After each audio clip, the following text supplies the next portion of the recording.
went ahead and replaced both of these rear lines. Actually, on this car, we just replaced everything, because usually when you start getting to that point where the metal lines are rusted in one place, you'll see they're rusted in all kinds of different places. Now, like I said, I use these 20-inch lines. They're just a hair, maybe like half an inch shorter than the original. So you'll see, like, here's this clip that was holding the original one away from the body. I put it next to it. And some people, when they call me on the phone, they say, I want to get all new metal lines for my van, but they have to be pre-bent. I want them pre-bent. You know, I want the lengths to be exact, and all the bends and all that stuff. And whenever they say that, I can tell they've never, ever did this before, because, you know, you're not going to get it pre-bent. It's not going to be exact. You're going to have some little issues. Really, all you want to do is make sure that the routing is not interfering with anything. So it's not going to hit anything. It's not going to rub against the body. It's not going to rub against the suspension or anything like that. And just route it however way that you like. Because when you go to take it out, if you tried to copy all the bends in this car on the brake lines, I mean, it looks like a maze that actually makes very little sense. There's no real reason why they did it. They had to do it, and somebody did it the way they thought it was good.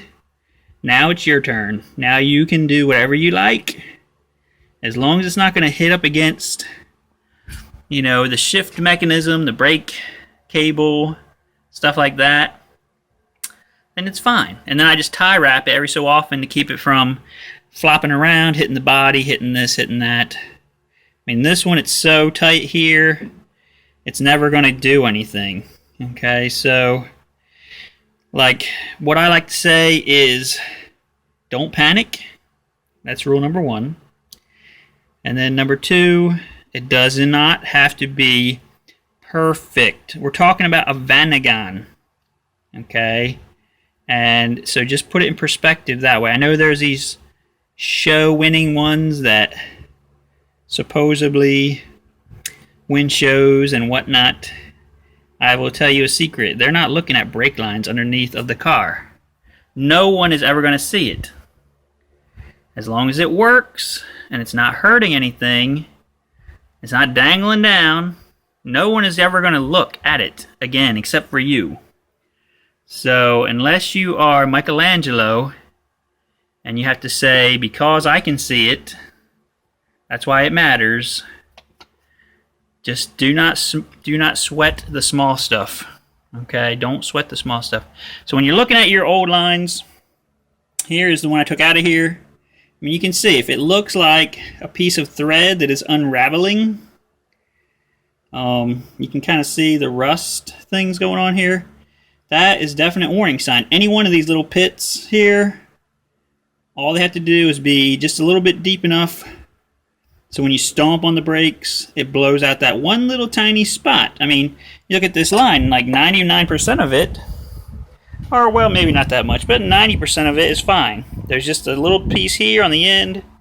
Maybe there's a few little pits here and there that are actually rusted, but that's all it takes. That one little tiny spot blows out, and then you're going to get, you know, your pedal's going to go down. Hopefully it doesn't happen in the front, because you're going to lose everything. Okay, so a good idea, maybe once a year, or definitely when you first buy a van, put it up in the air on ramps, crawl under there, look around, and just kind of confirm, okay, all the brake lines look great. I don't see any kind of pits, I don't see anything like that, so now I can not worry about it for this year. And like I said, the same thing happens with the power steering lines. At least the brake lines had a coating on them. You know, that's why when you look at this, it's got this weird green tint to it. That was actually a coating to keep it from rusting. The power steering lines, they had nothing. Okay, no coat, nothing. They didn't even have a CAD plating. So about this time here in the Northeast, if you crawl up under your van and look at the power steering lines, it's going to look like a fuzzy teddy bear. Okay?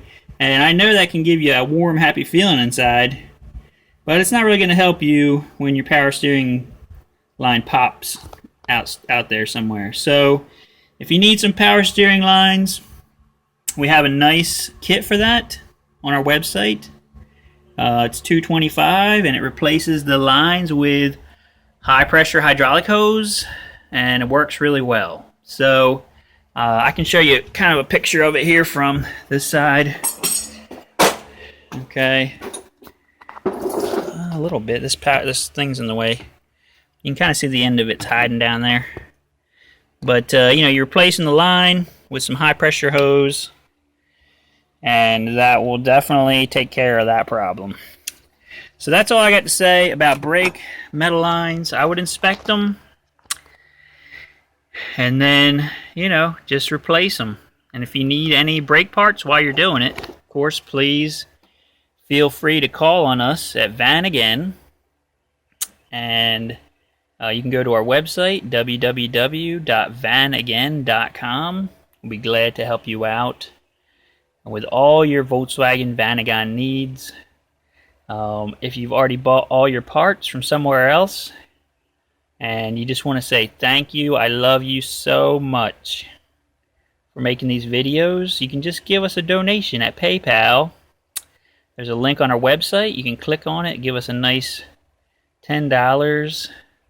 That'll let me go out and get some coffee. That would be awesome.